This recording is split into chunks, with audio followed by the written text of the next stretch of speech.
Hi, this is Jamie from Harper Therapy, and I am here with Tony. And this month we're talking about couples and relationships. And today we're going to discuss about how everyone has their own history. Absolutely. Everyone has their own baggage. And I guess I was meant to be a therapist in college, because I used to tell friends in college, like, everyone has baggage. You just have to meet someone who's ready to unpack yours. Or I probably read it in a meme and I feel like I'm being original with it, but that sounds more accurate.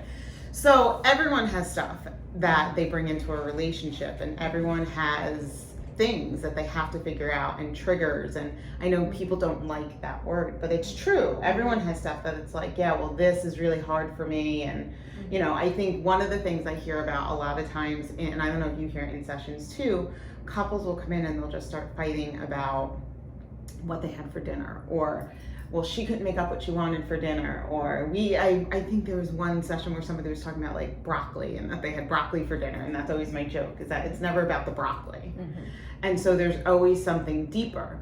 So I like to use the example of everyone has the argument about, hey, what do you want for dinner?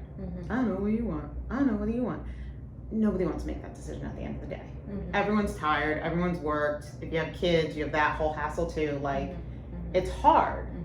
So sometimes it is just about the fact that maybe you're tired and you don't want to make that decision. And what I had to reach into and realize was that I had a fear of disappointment, that if my husband would say to me, hey, what do you want for dinner? And if I picked something he didn't want, he'd be mad. Because that's something that happened growing up, that it was, my dad was it was difficult with my dad. It was very easy to make him upset. You never knew when he was going to explode. What would make him explode one day wasn't the same the next. So kind of that unpredictable behavior. And now with my husband, I was waiting for him to do the same thing. And I can honestly say my husband does not care what he eats for dinner. So it's really not a thing, but it's me then getting uptight about it and so worried. Well, and the ability of being able to connect a what's for dinner with things that happened in childhood is really key, because when we're working with couples in therapy, we do family of origin. We call it FOOBS, family of origin bullshit, because everybody has it. Everybody has it. And when we're dealing with couples who come from very different families, very different messaging, expectations, and associations with that, we bring all of that FOOBS, we call it, into our new relationship, or even if it's not new, we've been married for 20 years, what have you.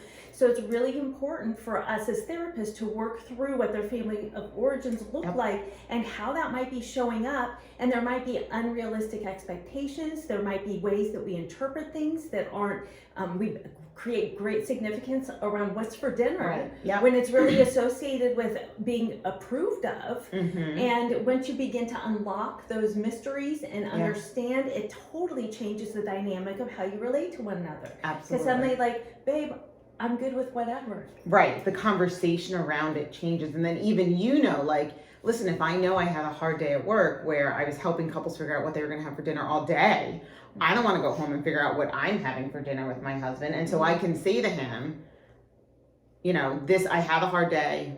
I struggle with this decision. Just help me. Where instead of the back and forth of, well, I don't know, whatever you want. I don't know, what do you feel like? There's just, to me, like a ping of that awareness and that understanding of like, oh, that's actually like not about me being approved of. It's understanding why I feel the way I do about these things, or why this feels like a big deal. And then your partner recognizing the association. So it's like, oh yeah, no, we can reframe that and do something different with that. Well, because then your partner then, rather than getting defensive, thinking it's about them, they understand, oh wait, this doesn't have anything to do with me. This is all about them and their stuff. So let me just sit back. And it's easier to be supportive when you don't think you're being attacked. Exactly. So if you find that you have this argument every night with your significant other about what's for dinner, or if you're like, something, the other day we got into a huge argument about where the scissors belong, give us a call and we can help you work through that. 813-434-3639. Bye guys. Bye-bye.